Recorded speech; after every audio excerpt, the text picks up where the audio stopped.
close till I get up. Time is barely on our side. I don't wanna waste what's left. Libro sobre las cubiertas verdes urbanas a través del caso de Albert. Visión actual de la cubierta urbana y algunos episodios históricos. La sociedad actualmente es pura periferia del mundo vertical. Periferia que limita el norte con la atmósfera, al sur con el ático del edificio, al este con la parabólica del vecino y al oeste con las cuerdas de la ropa. La azotea es la eterna olvidada de los arquitectos urbanos, hecho que contrasta con los ciertos momentos en la historia de la arquitectura en la que la arquitectura clásica teorizaba acerca de ella. Su utilización es habitual y la manipulación de la naturaleza en ella es un hecho nuevo. A lo largo de la historia más o menos contemporánea se ha teorizado extensamente alrededor del tema de la cubierta urbana habitable y naturalizada, donde se pretendía cubrir las azoteas mediante globos con la idea de crear microclimas. La Marsella como lugar catalizador. La cubierta de la UNITE de la Marsella es mucho más que un jardín, es un foro público al cual se encuentra en un lugar donde se reúne mucha gente y se sitúa en el centro urbano. Este edificio es sin duda un pozo teórico arquitectónico de obras que representa la madurez e inteligencia catalizadora. Los años posteriores a la Marsella han sido un paso atrás y a las cubiertas urbanas han vuelto a convertirse en campos yermos, desempeñando un papel nuevo en un edificio que ahora parece que no necesita contacto con el exterior, pero que necesita grandes superficies al aire libre para ubicar instalaciones, dejando para lugar para cualquier disfrute de este. Arquitectura y su naturaleza. La arquitectura históricamente se ha servido de la naturaleza como proveedor infinito de recursos, con los cuales manifestar y consolidar la creatividad humana y así revolucionar el modo formal y espacial. Cuando la actividad humana en la Tierra era reducida, estos ciclos naturales podían adaptarse a los cambios producidos por el hombre. Por hoy en día la naturaleza ya no tiene esa capacidad, ya que es el resultado del deterioro ambiental. Podríamos afirmar que un edificio de viviendas está formado por componentes biológicos que interactúan creando un ecosistema, tan natural como cualquier otro. ¿Qué es ecología? Diríamos que ecología es la parte de la biología que estudia a los organismos, las colonias de organismos y especies biológicas. Estas incluyen a los seres humanos o en su entorno vivo o no. La palabra ecología es un cultismo utilizado por primera vez por el científico alemán Ernst Haeckel. Científicamente, ecosistema es la distinta composición, la estabilidad y el flujo de energía y materia entre un conjunto de organismos vivos interdependientes en un mismo medio físico geográficamente localizados. Más detenidamente, ecosistema es la unidad espacial constituida por el conjunto de interacciones entre los componentes biológicos y físicos del medio ambiente. Entre las funciones que se desarrollan en el seno de un ecosistema se incluyen la transformación, la circulación y la acumulación de materia y energía por la intervención de los organismos vivos y sus actividades a través de procesos naturales. ¿Acaso no son estas las mismas funciones que se desarrollan en un proceso de construcción de edificios de viviendas o en el proceso de urbanización de barrios y ciudades? ¿Acaso no son estas las mismas funciones que se desarrollan en el hecho de hábitat en un edificio de viviendas o de vivir en nuestro barrio o ciudad? Yo me atrevería a afirmar que un edificio de viviendas está formado por componentes biológicos que interaccionan, creando un ecosistema tan natural como cualquier otro, hacia una nueva arquitectura. La arquitectura de nuestros días es una evolución lógica del lenguaje racionalista, nacido hace 80 años, dando respuesta arquitectónica a problemas sociales y culturales del momento, y dibujando una dirección que actualmente y con problemas sociales distintos debe redirigirse. La sintaxis arquitectónica del movimiento moderno ha llevado a estructuras tipológicas y soluciones que no pueden resolver los actuales retos. La arquitectura se ha desarrollado en el seno del sistema de valores de nuestra sociedad. En el caso de viviendas se pretende conseguir el máximo lucro posible y hasta ahora el respeto medioambiental ha sido un problema para ello. Por otro lado, la arquitectura de obra pública es un puro catalizador para incentivar inversiones, donde la arquitectura se ha transformado en esculturas de grandes dimensiones. Caso Augustenborg Jardín Botánico en Cubiertas. En 1998, el distrito de Augustenborg en Malmö, Suecia, inició un proceso de transformación de un gueto residencial con problemas de inundaciones a uno de los lugares para vivir más populares de Malmö. Se quiso sacar partido de las posibilidades del emplazamiento para mejorar la gestión de las aguas de lluvia y añadiendo techos verdes en bastantes edificios, por lo que los primeros esbozos de barrio sostenible fueron inspirándose hacia soluciones ventajosas. La renovación extensiva consistía en mejorar la calidad de unos edificios de apartamentos de baja calidad, apartamentos que fueron construidos durante los años 50 y que después de su inauguración fueron muy populares. Antes de la rehabilitación del área era frecuentemente inundada, sobre todo en plantas subterráneas y los patios de la escuela, debido a un mal sistema de drenaje en un terreno que era arcilloso, que era poco absorbente y con grandes áreas impermeabilizadas. Entonces el municipio de Malmö y la compañía MKB de construcciones residenciales cooperaron para darle un nuevo área de estatus. Eso se cumplió a través de un programa de renovación urbana que demostraría el potencial para construir futuros ecodistritos en Suecia. La ecociudad también produce energía solar y eólica a pequeña escala y se centra directamente en lo que es la eficiencia energética. Hablaremos sobre lo que son las cubiertas vegetales.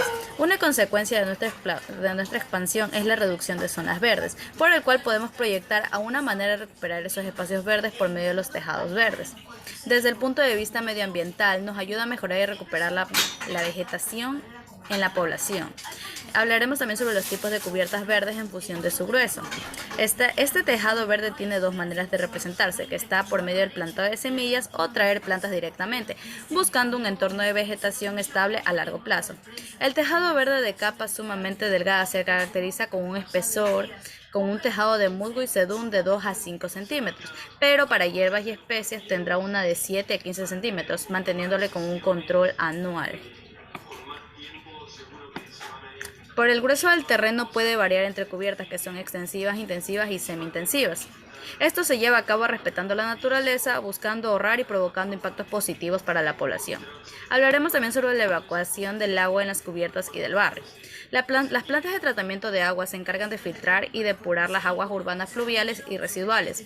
Uno de los impactos positivos de los techos verdes en las ciudades es el potencial que tiene para retener el agua de lluvias y retrasar la evacuación del proceso, ya que mientras más agua sea tratada localmente habrá menos contaminantes. Temperatura y humedad en el aire. Los techos verdes contribuyen al ahorro energético en los edificios de muchas maneras.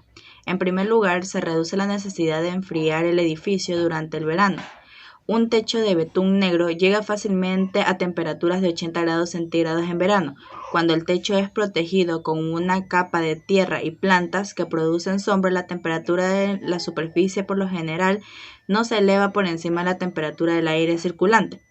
Ayuda a evitar el efecto invernadero. El efecto invernadero es el mayor problema medioambiental de nuestros tiempos. El dióxido de carbono CO2, el ozono O3 y otros gases en capas superiores de la atmósfera atrapan el calor del sol y lo mantienen en la tierra caliente. En los últimos 150 años se ha aumentado el doble del dióxido de carbono en el aire. La vegetación en las cubiertas también respiran CO2, por lo que evita la descontaminación. Las mejores plantas son las de alta productividad, que producen mucha biomasa por año. Solo las cubiertas verdes intensivas podrían producir una cantidad notable de biomasa. Filtro de aire contaminado. Gran parte de la contaminación urbana son los compuestos de nitrógeno enamados, principalmente por el tráfico y la industria. Las plantas absorben estos compuestos de los que utilizan para nutrientes. Sin embargo, las plantas no tienen la capacidad para absorber todo en el exceso. Finalmente llegan a canales y cloacas. Finalmente llegan a ríos, lagos y mares. En el agua, el efecto de fertilización deja de ser beneficioso para los ecosistemas locales y se producen fenómenos no deseados. Biodiversidad. Los biólogos han estimado que el jardín botánico en cubierta de Augustenborg por sí solo ha incrementado la biodiversidad un 50%. Las cubiertas verdes son importantes para la vida animal en ciudades. Recreo y salud. Los ambientes naturales son donde los humanos pueden recuperarse y llenar las pilas después de trabajar estresadamente o agotador. También lo son para personas que se recuperan de una enfermedad. Construcción de cubiertas ecológicas. Aislar la temperatura en el invierno. Las capas suelen proporcionar un aislamiento adicional en los climas como el Escandinavia. Las casas están ya muy bien aisladas, pero por otros climas más cálidos, un techo verde, especialmente las versiones más extensivas, pueden significar una diferencia importante en el consumo de calefacción. Mejorar la esperanza de vida de los materiales de la cubierta. El techo verde protege la impermeable de los ultravioletas y de la temperatura extrema. La membrana impermeable pasa a tener una larga esperanza de vida de hasta 60 años. Se ahorra material, energía y dinero, por lo tanto se producen menos residuos. Aislar el ruido. Otro peligro para nuestro bienestar en las ciudades es el ruido. El ruido es el tráfico constante que se refleja en edificios y superficies pavimentadas y crea un sonido que es familiar para los que viven en las urbes y no lo notan hasta que salen de ella y se encuentran en el silencio relajante de la naturaleza. Condiciones físicas. Es diferente la cubierta ecológica en edificios existentes y en edificios de nueva construcción. Como primer punto tenemos la pendiente. Ángulo entre 1 y 30 grados centígrados. Más ángulo es posible, pero de éxito difícil, porque cuanto más pendiente, más difícil es evitar la erosión y corrimiento de la tierra. Se puede hacer con redes que estabilizan el suelo, aunque lo más difícil de solucionar es la sequedad de las cubiertas más inclinadas. Esto se debe a que el agua se escurre más rápido y recibe menos lluvia. Segundo punto, tenemos la longitud. La longitud de la cubierta afecta el contenido de la humedad en el sustrato. El agua se va moviendo por las fuerzas capilares hasta distintas cotas. Las condiciones de la cubierta se secan a medida de que sube. Tercer punto, tenemos la dirección. La dirección norte y sur de la cara inclinada de la cubierta supone condiciones distintas de luz y calor. La vegetación se desarrollará en diferentes partes de la cubierta donde haya árboles o edificios que dan sombra. Como cuarto punto tenemos peso. El peso extra que puede soportar la estructura de un edificio debe saberse antes de decidir ubicar una cubierta ecológica. Un techo extensivo delgado pesa 50 kilogramos metros cúbicos cuando está saturado de agua. Como quinto punto tenemos el viento. Una cubierta verde es menos susceptible a los daños producidos por las fuentes de rachas de viento que otros materiales para la cubierta. Se han dado casos cerca de Augustenborg en momentos de fuertes vientos donde el viento ha causado destrozos importantes en cubiertas con capas finas de material y no ha causado en cubiertas verdes. Materiales. Hay muchas raíces modernas para las azoteas ecológicas con materiales de drenaje, sustrato, tipos de planta y métodos de establecimiento para cada proyecto y condición de desplazamiento distinto. Impermeabilización. La humedad retenida en cubiertas ecológicas no daña la construcción si la membrana se trata de una membrana impermeable correctamente. Esta membrana se mantendrá impermeable y resistente al agua si no se daña físicamente o se envejece.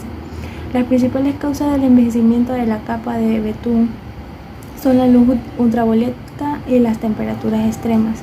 Barrera para raíces. La barrera antirraíces se coloca debajo de la tierra para asegurar que las raíces no dañen la capa impermeable. Muchas veces la capa antirraíces ya viene incorporada en la capa de drenaje. Control de erosión y capa de filtro. Encima de la capa de drenaje habitualmente se coloca un filtro a modo de fibra tejida para retener el sustrato y no molestar la función del drenaje. Este filtro ya viene incorporado en las capas prefabricadas para salón y cubiertas. Incluye una red tridimensional de nylon que sirven como control de erosión reteniendo el sustrato en su lugar. Drenaje. La razón principal para usar la capa de drenaje es que si mucha agua tiene para drenar siempre por el mismo lugar, se producirá una erosión. Otra razón es que los techos casi planos al agua puede encharcarse. Existen algunos materiales de drenaje que son más utilizados, como son la grava, roca triturada, la piedra volcánica y ladrillo triturado y la lana de roca.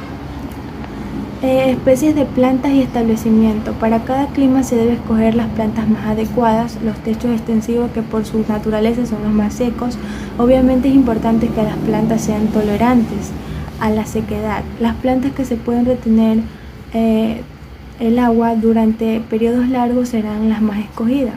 Entre ellas, las más utilizadas en cubierta de verde son sedum y algunas plantas de familia de las Crassulaceae, plantas herbáceas y frutocosas.